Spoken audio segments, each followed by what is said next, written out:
क्या आपने कभी नोटिस किया है कि जब आप खुश होते हो, एनर्जेटिक फील करते हो, तब आप ज्यादा प्रोडक्टिव होते हो?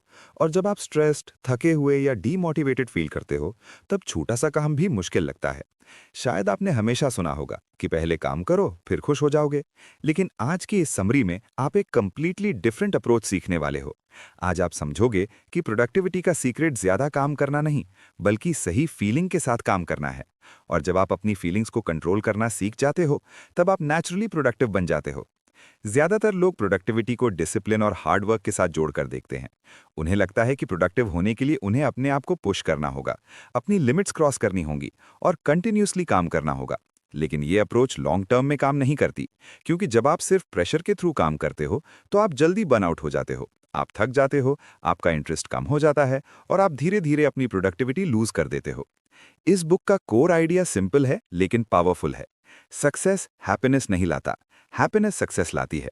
मतलब, जब आप अपने काम में एंजॉयमेंट फील करते हो, जब आप अपने प्रोसेस को एंजॉय करते हो, तब आप नेचुरली बेटर परफॉर्म करते हो। और जब आप बेटर परफॉर्म करते हो, तब आपको बेटर रिजल्ट्स मिलते हैं। तो सवाल ये है कि आप अपने काम को एंजॉयबल कैसे बना सकते हो? इसका पहला स्टेप है प्लेफुलनेस। जब आप किसी काम को एक गेम की तरह ट्रीट करते हो, तो वो बोरिंग नहीं लगता। आप उसमें इंटरेस्ट लेने लगते हो। आप एक्सपेरिमेंट करते हो, आप एक्सप्लोर करते हो और आप नेचुरली उसमें बेटर होते चले जाते हो। दूसरा स्टेप है क्यूरियोसिटी। जब आप किसी चीज के बारे में जेन्युइनली क्यूरियस होते हो, तो आप उसको सीखने में इंटरेस्ट लेते हो। आप उसमें डीप डाइव करते हो और जब आप सीखते हो तो आप ग्रो करते हो। ग्रोथ आपको सेटिस्फैक्शन देती है और ये सेटिस्फैक्शन आपको और काम करने के लिए मोटिवेट करती है। तीसरा स्टेप है कनेक्शन। आप जो काम कर रहे हो, उसका एक डीपर मीनिंग होना चाहिए। आपको पता होना चाहिए कि आप ये काम क्यों कर रहे हो। जब आप अपने काम को किसी बड़े पर्पस से कनेक्ट करते हो, तो आप उसमें ज्यादा एनर्जी डालते हो। अब बात करते हैं प्रोक्रेस्टिनेशन की। ज्यादातर लोग काम इसलिए डिले करते हैं क्योंकि उन्हें वो काम बोरिंग लगता है या डिफिकल्ट लगता है। लेकिन अगर आप उस काम को एंजॉयबल बना दो, तो प्रोक्रेस्टिनेशन ऑटोमेटिकली कम हो जाता है। एक सिंपल टेक्निक है मेक इट फन। अगर आपको पढ़ाई बोरिंग लगती है, तो आप उसमें गेम एलिमेंट्स ऐड कर सकते हो। अगर आपको वर्कआउट बोरिंग लगता है, तो आप म्यूजिक के साथ कर सकते हो। आइडिया ये है कि आप अपने काम को ऐसा बना दो कि आपको उसमें इंटरेस्ट आए। एक और इंपॉर्टेंट कॉन्सेप्ट है एनर्जी मैनेजमेंट। प्रोडक्टिविटी सिर्फ टाइम मैनेजमेंट नहीं है, ये एनर्जी मैनेजमेंट भी है।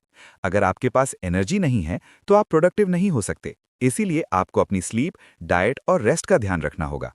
आपको अपने दिन के हाई एनर्जी मोमेंट्स आइडेंटिफाई करने होंगे। जब आपका माइंड फ्रेश होता है, तब आपको इंपॉर्टेंट काम करना चाहिए और जब आप थके हुए होते हो, तब आपको लाइट काम करना चाहिए। एक और पावरफुल आइडिया है रिड्यूस फ्रिक्शन।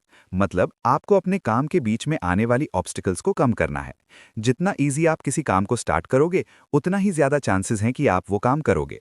फॉर एग्जाम्पल, अगर आपको वर्कआउट स्टार्ट करना है, तो आप अपने शूज और क्लोथ्स पहले से रेडी रख सकते हो। अगर आपको पढ़ना है, तो आप अपनी बुक को इजीली एक्सेसिबल जगह पर रख सकते हो। अब बात करते हैं बर्नआउट की। बर्नआउट तब होता है जब आप कंटिन्यूसली काम करते हो बिना रेस्ट के। लेकिन अगर आप अपने काम को एंजॉयबल बना दो, तो बर्नआउट के चांसेस कम हो जाते हैं, क्योंकि आपका काम आपको एनर्जी देता है, एनर्जी लेता नहीं है। आपको अपने दिन में ब्रेक्स लेने चाहिए। शॉर्ट ब्रेक्स आपके माइंड को रिफ्रेश करते हैं और जब आप वापस काम पर आते हो, तब आप ज्यादा फोकस्ड होते हो। एक और इंपॉर्टेंट बात है सेल्फ कंपैशन। मतलब, आपको अपने आप के साथ काइंड रहना होगा। अगर आप कभी फेल हो जाते हो या आपका दिन प्रोडक्टिव नहीं जाता, तो आपको अपने आप को ब्लेम नहीं करना चाहिए। इंस्टेड, आपको समझना चाहिए कि ये प्रोसेस का पार्ट है। हर दिन परफेक्ट नहीं होगा, लेकिन अगर आप कंसिस्टेंट रहते हो, तो आप ओवरऑल प्रोग्रेस करते हो। आपको अपनी स्मॉल विंस को सेलिब्रेट करना चाहिए। जब आप अपनी प्रोग्रेस को रिकग्नाइज करते हो, तो आपको मोटिवेशन मिलता है और ये मोटिवेशन आपको आगे बढ़ने में हेल्प करता है। एक और पावरफुल कॉन्सेप्ट है आइडेंटिटी। आपको अपने आप को एक प्रोडक्टिव पर्सन के रूप में देखना होगा। जब आप अपनी आइडेंटिटी चेंज करते हो, तो आपके एक्शंस ऑटोमेटिकली चेंज होने लगते हैं। आप सोचने लगते हो कि एक प्रोडक्टिव पर्सन क्या करेगा, और फिर आप वही करते हो। धीरे धीरे ये आपकी हैबिट बन जाती है। अब एक सिंपल फ्रेमवर्क समझते हैं। Feel good, do good, gate results. जब आप अच्छा फील करते हो, तब आप अच्छा काम करते हो और जब आप अच्छा काम करते हो, तो आपको अच्छे रिजल्ट्स मिलते हैं। इसका ऑपोजिट भी ट्रू है। जब आप बुरा फील करते हो, तो आपका काम भी वीक होता है और आपके रिजल्ट्स भी वीक होते हैं। इसीलिए आपको अपनी फीलिंग्स पर फोकस करना होगा। आपको अपने माइंडसेट को इंप्रूव करना होगा। आपको अपने एनवायरनमेंट को पॉजिटिव बनाना होगा। आज से आप एक सिंपल चेंज कर सकते हो। जब भी आप कोई काम स्टार्ट करो, पहले अपने आप से पूछो कि मैं इस काम को थोड़ा और एंजॉयबल कैसे बना सकता हूँ। ये छोटा सा क्वेश्चन आपकी प्रोडक्टिविटी को कंप्लीटली चेंज कर सकता है। आपको अपनी लाइफ को एक एक्सपेरिमेंट की तरह देखना होगा, ट्राई करो, टेस्ट करो और देखो कि क्या काम करता है और क्या नहीं।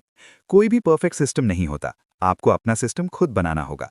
और सबसे इंपॉर्टेंट बात, आपको प्रोसेस को एंजॉय करना होगा, क्योंकि एंड रिजल्ट सिर्फ एक मोमेंट के लिए होता है, लेकिन प्रोसेस आपकी डेली लाइफ का पार्ट होता है। अगर आप प्रोसेस एंजॉय करते हो तो आपकी लाइफ एंजॉयबल बन जाती है, और जब आपकी लाइफ एंजॉयबल होती है तो आप नेचुरली सक्सेसफुल बन जाते हो। आज से एक डिसीजन लो कि आप अपने काम को सिर्फ एक ड्यूटी के रूप में नहीं देखोगे, आप उसको एक अपॉर्चुनिटी के रूप में देखोगे। आप उसमें फन ऐड करोगे, क्यूरियोसिटी ऐड करोगे और मीनिंग ऐड करोगे। और धीरे धीरे आप नोटिस करोगे कि आपकी प्रोडक्टिविटी इंप्रूव हो रही है, बिना स्ट्रेस के, बिना प्रेशर के। आप ज्यादा काम कर रहे हो लेकिन आप थक नहीं रहे हो, और यही है रियल प्रोडक्टिविटी।